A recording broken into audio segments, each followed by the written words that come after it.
ഏകദന്തം മഹാകായം തപ്തകാഞ്ചനസന്നിഭം ലംബോദരം വിശാലാക്ഷം വന്ദേഹം ഗണനായകം.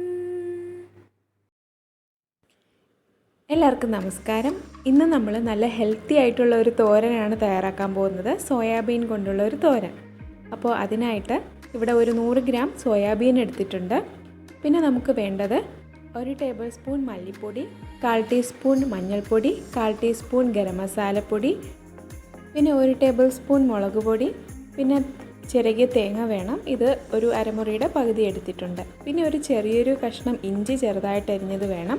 ഒരു സവാള നന്നായിട്ട് ചെറുതായിട്ട് അരിഞ്ഞെടുത്തിട്ടുണ്ട്. പിന്നെ ഒരു 5-6 വെളുത്തുള്ളിയും ചെറുതായിട്ട് അരിഞ്ഞെടുത്തിട്ടുണ്ട്. പിന്നെ നമുക്ക് ഒരു ഗ്ലാസ് വെള്ളവും കൂടെ വേണം. ആവശ്യത്തിന് ഉപ്പും എടുത്തിട്ടുണ്ട്. പിന്നെ കടുക് വറുക്കാൻ ആവശ്യമായ ഒരു 1/4 ടീസ്പൂൺ കടുകും ഒരു 3 വറ്റൽമുളകും കുറച്ച് കറിവേപ്പില എടുത്തിട്ടുണ്ട്. വെളിച്ചെണ്ണയിലാണ് ഇത് തയ്യാറാക്കുന്നത്. അതിനായിട്ട് 2 ടേബിൾ സ്പൂൺ വെളിച്ചെണ്ണ വേണം. അപ്പോൾ ആദ്യം നമുക്ക് ഈ സോയ ഒന്ന് വേവിച്ചെടുക്കാം. ഒരു ഗ്ലാസ് വെള്ളവും കൂടെ ഒഴിച്ച് നന്നായിട്ടൊന്ന് വേവിച്ചെടുക്കാം. അപ്പോൾ നമ്മുടെ സോയ നന്നായിട്ട് വെന്ത് വന്നിട്ടുണ്ട്. ഇനി ഇത് നമുക്ക് തണുത്ത വെള്ളത്തിൽ ഇടാം. എന്നിട്ട് നന്നായിട്ട് ഇതൊന്ന് പിഴിഞ്ഞെടുക്കണം. നന്നായിട്ട് ഇതിൻ്റെ വെള്ളമൊക്കെ നന്നായിട്ടൊന്ന് പിഴിഞ്ഞ് മാറ്റിയെടുക്കണം. ഇനി ഇത് നമുക്ക് നന്നായിട്ട് പിഴിഞ്ഞെടുക്കണം. കൈകൊണ്ട് തന്നെ ഇതുപോലെ നമുക്ക് പിഴിഞ്ഞെടുക്കാം. വെള്ളമൊക്കെ ഒന്ന് പിഴിഞ്ഞ് മാറ്റിയെടുക്കാം. എന്നിട്ടിത് നമ്മൾ നന്നായിട്ട് അരിഞ്ഞെടുക്കും. ചെറുതായിട്ട് അരിഞ്ഞെടുക്കും. നല്ല ആരോഗ്യപ്രദമായിട്ടുള്ള ഒരു വിഭവമാണിത്. ചോറിനൊപ്പമൊക്കെ കഴിക്കാനായിട്ട് നല്ലതാണ്. അപ്പോൾ നമുക്കിനി ഒരു ചട്ടി അടുപ്പത്ത് വെച്ച് ചൂടായതിന് ശേഷം അതിലേക്ക് വെളിച്ചെണ്ണ ചേർത്ത് കൊടുക്കാം.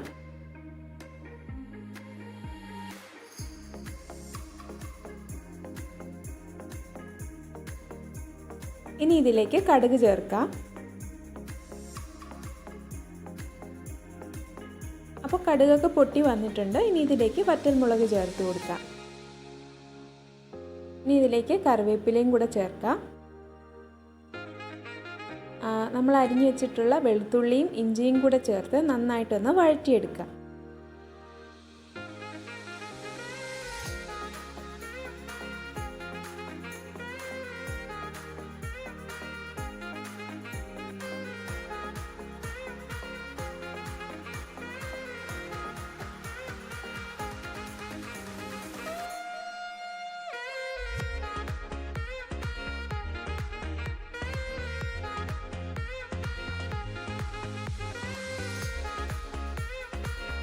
അപ്പോൾ ഇഞ്ചിയും വെളുത്തുള്ളിയുടെയൊക്കെ പച്ചമണമൊക്കെ മാറി നന്നായിട്ട് വഴറ്റിയെടുത്തിട്ടുണ്ട്. ഇനി ഇതിലേക്ക് നമ്മൾ അരിഞ്ഞു വെച്ചിരിക്കുന്ന സവാള ചേർത്ത് കൊടുക്കാം.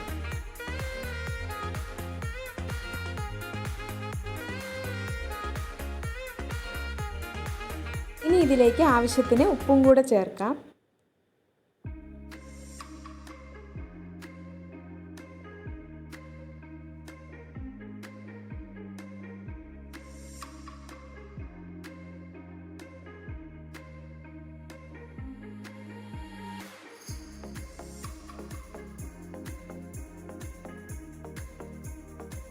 അപ്പോൾ സവാളയൊക്കെ നന്നായിട്ട് വഴറ്റിയെടുത്തിട്ടുണ്ട്. ഇനി ഇതിലേക്ക് നമുക്ക് സോയാബീൻ ചേർത്ത് കൊടുക്കാം. നമുക്ക് ചെറിയ സോയാബീനും ഇപ്പോൾ മാർക്കറ്റിൽ കിട്ടും. അപ്പോൾ എങ്കിലും നമുക്കിങ്ങനെ മുറിക്കേണ്ട ആവശ്യം വരില്ല. അല്ലാതെ തന്നെ നമുക്ക് ചേർക്കാവുന്നതാണ് വേവിച്ചതിന് ശേഷം. അപ്പോൾ ഇനി ഇത് നന്നായിട്ട് വേവിച്ചെടുക്കണം.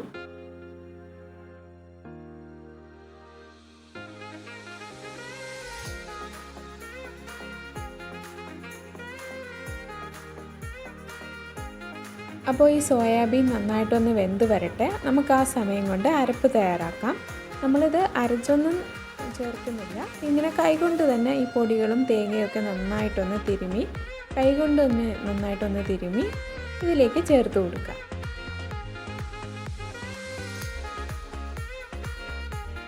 ഇനി ഇതിലേക്ക് കുറച്ച് ഉപ്പും കൂടെ ചേർത്ത് കൊടുക്കാം.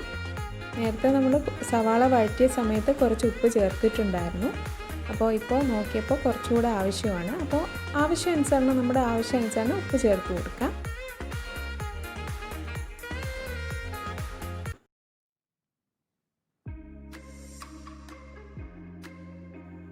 ഇത് നന്നായിട്ടൊന്ന് ഇളക്കി യോജിപ്പിച്ചതിന് ശേഷം ഒരു 2 മിനിറ്റ് നമുക്ക് അടച്ച് വെച്ച് വേവിച്ചെടുക്കാം. അപ്പോൾ നമ്മൾ 2 മിനിറ്റ് അടച്ച് വെച്ച് വേവിച്ചെടുത്തിട്ടുണ്ട്. അപ്പോൾ ഇത് നന്നായിട്ടൊന്ന് വെന്ത് വന്നിട്ടുണ്ട്. എല്ലാം മസാലയും അതുപോലെ തന്നെ സോയാബീനും ഒക്കെ നന്നായി വെന്ത് വന്നിട്ടുണ്ട്. ഇത് നമുക്ക് ചോറിനൊപ്പം മാത്രമല്ല ദോശ അതുപോലുള്ള പലഹാരങ്ങൾക്കൊപ്പമൊക്കെ നമുക്ക് വിളമ്പാവുന്നതാണ് ഈ ഒരു മസാല. ഇതൊരു തോരനാണ് ആക്ച്വലി. അപ്പോൾ നിങ്ങൾക്ക് ഈ വീഡിയോ ഇഷ്ടമായാൽ ലൈക്ക് ചെയ്യുക, ഷെയർ ചെയ്യുക, സബ്സ്ക്രൈബ് ചെയ്യുക. തൊട്ടടുത്ത് കാണുന്ന ബെല്ലൈക്കണും കൂടെ ക്ലിക്ക് ചെയ്യുക. അപ്പോൾ വീണ്ടും ഇതുപോലുള്ള വെറൈറ്റി ഡിഷസുമായിട്ട് നമ്മൾ വീണ്ടും കാണുന്നതായിരിക്കും. എല്ലാവർക്കും നന്ദി, കണ്ടുകൊണ്ടിരുന്ന എല്ലാവർക്കും നന്ദി. നിങ്ങളുടെ വാല്യുബിൾ ടൈംസ് ഒത്തിരി നന്ദി. Thank you for watching.